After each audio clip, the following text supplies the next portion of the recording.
کہ اگر کسی نے کوئی جرم کیا ہے، مثال کے طور پہ ہمارے بلوچ کا نام لے لیتے ہیں، اس نے اگر کوئی جرم کیا ہے تو کسی کو بتایا بھی نہیں جا رہا اس کا جرم کیا ہے، تو ریاست کو چاہیے نہیں ہے کہ اس کا اوپن ٹرائل کرے. اگر وہ گلٹی ہے تو لوگوں کو پتہ چلے وہ گلٹی ہے، بجائے اس کے کہ کسی کو بتایا نہ جائے، اس کو عمر قید کی سزا سنا دی جائے. تو یہ غیر آئینی اور غیر اخلاقی اقدام نہیں ہے. اگر اس نے کوئی جرم کیا تو بتایا جائے بھائی اس کا یہ جرم کیوں نہیں ہے ایسا. بالکل، نہ صرف کہ مارنگ بلوچ کا اوپن ٹرائل کرنا چاہیے بلکہ ہر ایک جو ٹرائل ہے اس کی ویڈیو ریکارڈنگ ہر ایک مقدمہ باز کو، ہر ایک لیٹیگنٹ کو، ہر ایک شہری کو ملنی چاہیے. السلام علیکم. میرے ساتھ موجود ہیں سینئر وکیل ہیں اور 38 تحریک کے بانی ہیں، اور اس کے علاوہ جو ہے نا مزید جو ہے نا یہ تحریکیں چلا رہے ہیں. ایمان مزاری صاحبہ جو ہے اس وقت ان کو جیل میں وہ سزا بھگت رہی ہیں.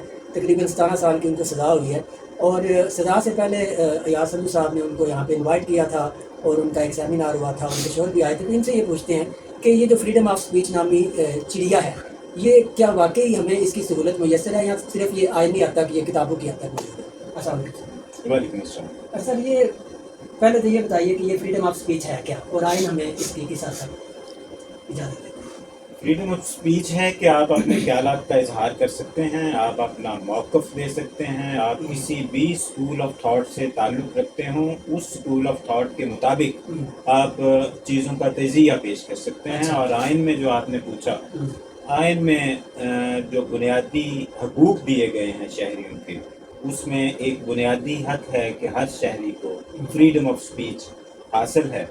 اور اس کا عدالتوں میں بھی ہمیں نظر آتا ہے. عدالتوں کے کئی ایسے فیصلے ہیں جہاں پہ پاکستان کی عدالتیں، جہاں پہ لاہور ہائی کورٹ لاہور یہ کہتی ہے کہ ایک بندے نے بات ہی کی ہے نا، بات سے یہ جو سامنے دیوار ہے یہ تو نہیں گر جانی، یہ کوئی بارود تو نہیں ہے کہ یہ دیواریں گرا دے گا. تو آپ بات کرنے پہ ایسے ایکشن نہیں لے سکتے. تو آئینی طور پہ اور عدالتوں کے فیصلوں میں فریڈم آف اسپیچ جو ہے وہ موجود ہے. لیکن دوسری طرف یہی فریڈم آف اسپیچ ایمان مزاری اس کا یوز کرے تو اس کو سزا ہو جاتی ہے، یہ کیا ہے؟ ہاں، یہاں پہ یہ ہے کہ ہماری جو کالونیل ریاست ہے یہ وقتاً فوقتاً ریڈ لائنیں کھینچ دیتی ہے کہ آپ نے فلاں تحریک کے بارے میں، فلاں ایشو پہ، فلاں شخصیت پہ بات نہیں کرنی. اور جب اس پہ کوئی بات کرتا ہے تو یہ ریاستی جبر کے ذریعے اس آواز کو خاموش کرانے کی کوشش کرتے ہیں. اور یہ ایسا ہی جاری ہے ایسٹ انڈیا کمپنی کی حکومت سے لے کے آج تک. تو ابھی یہ جو ان کو سزا ہوئی، آپ سمجھتے ہیں بطور قانون دان کہ یہ جسٹیفائڈ ہے؟ آپ کا کیا خیال ہے؟ یہ بالکل بھی جسٹیفائڈ نہیں ہے. یہ پنجاب کی بیٹی ہے ایمان مزاری، پنجاب کا گبرو ہے ہادی علی چٹھا. انہوں نے بات کی ڈاکٹر مارنگ بلوچ کے حق میں، انہوں نے بات کی بلوچ یکجہتی کمیٹی کی سیاسی جدوجہد کے حوالے سے، اور انہوں نے یہ کہا کہ ہر معاملے کا حل جبر نہیں ہے. آپ ریاستی جبر سے بلوچستان کے مسئلے کا حل نہیں کر سکتے، آپ کو سیاسی سپیس دینی پڑے گی لوگوں کو. اور یہ جو اسی متعلق اس کی ایک ٹویٹ تھی، اور اس ٹویٹ پہ انہوں نے اس کو 17 سال کی سزا سنا دی ہے، جو کہ بالکل غیر آئینی ہے، غیر قانونی ہے.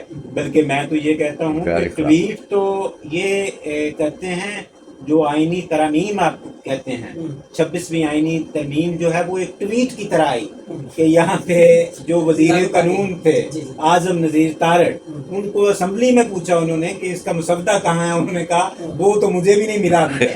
تو ٹویٹ تو یہ کرتے ہیں، اس بیچاری نے کیا ٹویٹ کرنی تھی. اچھا نہیں سر، پھر یہ یہاں پہ ایک بام پیدا ہوتا ہے نا، یہاں پہ دو کویسچن ہے. پہلا کویسچن یہ ہے کہ کچھ قوم پرست یہ پنجابیوں کے اوپر الزام لگاتے ہیں، وقتاً فوقتاً آپ کی وال پہ بھی میں دیکھتا ہوں، مجھے بھی گالیاں پڑتی ہیں، دیکھیں جی آپ فلسفہ پڑھ کے یہ پنجابی قوم پرستی ہے وہ. تو سوال یہ ہے کہ ایمان مزاری جو ہے کوئی یو کے کی نیشنل ہے، یہاں کوئی بلوچی ہے، اس نے تو بلوچیوں کے لیے آواز اٹھائی ہے نا، وہ پنجابی ہے نا. تو یہ بات غلط نہیں ہے؟ آپ کیا کہتے ہیں؟ دیکھیے، یہ میں سمجھتا ہوں کہ نااہل لوگ ہیں جو قوم پرست سیاستدان ہیں. ان کو یہ سمجھ نہیں آتی کہ اسٹیٹ ان کو ڈیوائیڈ کر کے ان پہ حکومت کر رہی ہے، ان کو مختلف قوموں میں تقسیم کرتے ہیں. اور خصوصی طور پہ جو پشتون نیشنلزم ہے، میں آپ دیکھیں کہ منظور پشتین وہ اس کالونیل ریاست کو، اس کالونیل ریاستی ڈھانچے کو سمجھتا ہے کہ شاید یہ کوئی پنجابی ریاستی ڈھانچہ ہے. اور آپ نے بالکل درست کہا کہ یہ ایمان مزاری اور ربیہ باجوہ یہ ہم نے سوئٹزرلینڈ سے امپورٹ تھوڑا کی ہوئی ہیں، یہ پنجاب کی بیٹیاں ہیں، پنجاب کے لیے یہ آواز اٹھاتی ہیں، نہ صرف پنجاب کے لیے بلکہ پاکستان کے اندر بسنے والی ہر قوم کے لیے۔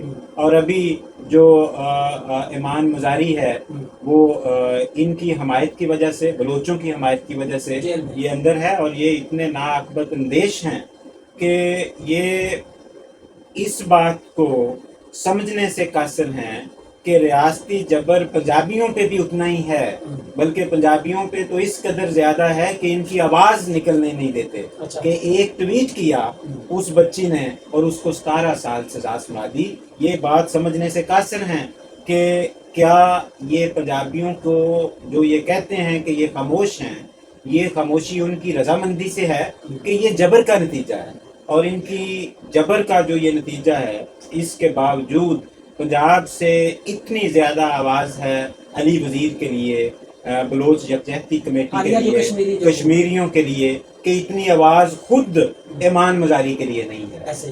تو یہ ان کو سمجھنا چاہیے قوم پرستوں کو کہ ہمیں بنیادی حقوق کی بات کرنی ہوگی اور بلا لحاظ کسی قوم کے کرنی ہوگی، اور اس بیوروکریٹک ریاست کو ہٹ کرنا ہوگا کہ ہمیں یہ بیوروکریٹک ریاست، ہمیں غریب ملک ہیں، ہم اس کو افورڈ نہیں کر سکتے۔ یہ ایک سلطنت افورڈ کر سکتی تھی برطانیہ جیسی، کہ جس کی زمین کے اندر، جس کی حکومت کے اندر سورج ہی غروب نہیں ہو سکتا تھا، وہ اتنے مہنگے جج افورڈ کر سکتی تھی، وہ اتنے مہنگے ڈی سی، اتنے مہنگے ملٹری کے بیوروکریٹس، یہ سارے افورڈ کر سکتے تھے۔ تو پاکستان جیسا غریب ملک اس بیوروکریٹک ریاستی ڈھانچے کو افورڈ نہیں کر سکتا۔ ہمیں آگے بڑھنا ہوگا۔ آپ دیکھیں دبئی میں وہ ٹیکنالوجی کے ذریعے، آرٹیفیشل انٹیلیجنس کے ذریعے وہ زیرو بیوروکریسی ماڈل کی طرف بڑھ رہے ہیں، تو ہمیں بھی کوئی ایسا ماڈل اپنانا ہوگا جس میں یہ بیوروکریسی۔ یہ سوال ہے کہ بطور آپ ایک جو ہے وہ پریکٹسنگ لائر ہیں، آپ یہ بتائیں کہ اگر کسی نے کوئی جرم کیا ہے، مثال کے طور پہ ہمارے بلوچ کا نام لے لیتے ہیں، اس نے اگر کوئی جرم کیا ہے تو کسی کو بتایا بھی نہیں جا رہا اس کا جرم کیا ہے، تو ریاست کو چاہیے نہیں ہے کہ اس کا اوپن ٹرائل کرے، اگر وہ گلٹی ہے تو لوگوں کو پتہ چلے وہ گلٹی ہے، بجائے اس کے کہ کسی کو بتایا نہ جائے، اس کو عمر قید کی سزا سنا دی جائے۔ تو یہ غیر آئینی اور غیر اخلاقی اقدام نہیں ہے؟ اگر اس نے کوئی جرم کیا تو بتایا جائے بھائی اس کا یہ جرم ہے، کیوں نہیں ہے ایسا لکھا؟ بالکل، نہ صرف کہ مارنگ بلوچ کا اوپن ٹرائل کرنا چاہیے، بلکہ ہر ایک جو ٹرائل ہے اس کی ویڈیو ریکارڈنگ ہر ایک مقدمہ باز کو، ہر ایک لیٹیگنٹ کو، ہر ایک شہری کو ملنی چاہیے، تاکہ پتہ چلے کہ اس کا فیئر ٹرائل بھی ہوا ہے، اس کو کوئی اپنی صفائی کا موقع بھی دیا گیا ہے یا نہیں دیا گیا۔ تو ان کو تو اوپن کورٹس کہا ہی اس لیے جاتا ہے کہ ہر ایک کی رسائی ہو۔ تو وہاں پہ اب مارنگ بلوچ کے معاملے میں تو ہمیں تو کچھ نہیں بتایا گیا، سوائے اس کے کہتے ہیں کہ اس نے جعفر ایکسپریس کے سانحہ کے بعد اس کی مذمت نہیں کی، لہذا یہ بھی دہشت گرد ہے۔ یعنی کہ کل کو یہ ہو سکتا ہے کہ اگر کوئی پنجاب میں یا پاکستان میں کوئی انسیڈنٹ ہو جائے، آپ میں یا کوئی ایکس وائی زیڈ اس کی مذمت نہیں کرتا، تو یعنی کہ یہ امکان غالب ہے کہ اس کو بھی دھر لیا جائے، اس کو بھی دھر لیا جائے۔ بالکل اسی طرح سے دھرا جا رہا ہے، اور اسی اپروچ پہ یہ کام کرتے ہیں۔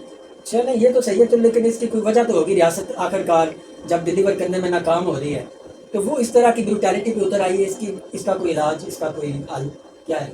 علاج دنیا میں ہمیشہ عوام نے کیا ہے۔ یہ آپ دیکھیں کہ یہ آپ نے دیکھا پاپا جونز کی چینیں یہاں پہ کھل گئی، یہاں پہ جنرل کیانی کے جزیروں کی بات آپ کے سامنے ہے، یہاں پہ ایک سول بیوروکریٹ کے گھر سے اربوں روپے برآمد ہو جاتے ہیں، یہاں پہ آپ کسی ایک جج کی، جب وہ سول جج بھرتی ہوا اور اس کی ریٹائرمنٹ پر اس کے اثاثے چیک کر لیں تو بے تحاشا لوٹ مار ہے، اور اس لوٹ مار کو جب یہ بیوروکریٹ خود یہ لوٹ مار کرتے ہیں تو ان کا احتساب صرف عوام کر سکتے ہیں۔ دنیا میں ہمیشہ جب عوام نے ان کا احتساب کیا ہے، جب عوام نے ڈنڈے پکڑے ہیں، تب بھی بیوروکریسی سے، چاہے وہ سول بیوروکریسی ہو، ملٹری بیوروکریسی ہو، عدالتی بیوروکریسی ہو، اس سے جان تو عوام نے ہی چھڑائی ہے۔ اب آپ یہ دیکھیں کہ یہاں پہ اتنی قتل و غارت ہے کہ ماورائے عدالت قتل عام کی اجازت دی ہوئی ہے، اس CCD جیسے جیسے CCD ہے، اور یہاں پہ عدالتیں بالکل خاموش ہیں. ہم پٹیشنیں لے کے جاتے ہیں کچھ نہیں لیکن ہوتا وہ خاموشی سے رفع دفع کرتے ہیں. اس کو رفع دفع کر دیتے ہیں کہ ان کو بالکل چپ کرا دیا گیا ہے. وہ مولانا فضل الرحمان نے بالکل ٹھیک کہا تھا جب 26ویں آئینی ترمیم پاس ہوئی کہ ہم نے اس کالے ناگ کا ڈنگ نکال دیا ہے. اچھا تو اب یہ کالا ناگ کچھ کرنے کے قابل نہیں رہا ہے. عدالتیں اس ملک میں تقریباً فوت ہو چکی ہیں یا کومے میں ہیں. چلیں جی پھر دیکھتے ہیں. پھر ہم تو فی الحال بات ہی کر سکتے ہیں. ہمارے اختیار میں ہوتا تو ہم تو کوئی جاتی کوئی چھڑی چلاتے تو حالات ٹھیک ہو جاتے. یہ وہ کیا کہتے ہیں سہیل بڑائچ کی زبان میں جو مقتدرہ ہے انہوں نے بگاڑا ہے وہی ٹھیک کریں گے. ہم تو صرف بات ہی کر سکتے ہیں فی الحال. اور مقدرہ تو خوش ہے بڑی، وہ پورا کا پورا ملک چلا رہی ہے آپ اور مجھ پہ ٹیکس لگا کے. ظاہر سی بات ہے. یعنی کہ ہم نے ایک مہنگائی کا جن اپنے کندھوں پہ اٹھایا ہوا ہے اور اس کا وزن بڑھتا ہی جا رہا ہے بڑھتا ہی جا رہا ہے. اب دیکھیں عوام اس کو کس حد تک برداشت کرتے ہیں. لیکن یہ فیصلہ عوام کی قوت برداشت ہی کرے گی کہ وہ کب ان مہنگے ججوں کو، ان مہنگے بیوروکریٹس کو، اس مہنگے دفاع کو اٹھا کے اپنے کندھوں سے نیچے پھینکتے ہیں. بہت شکریہ.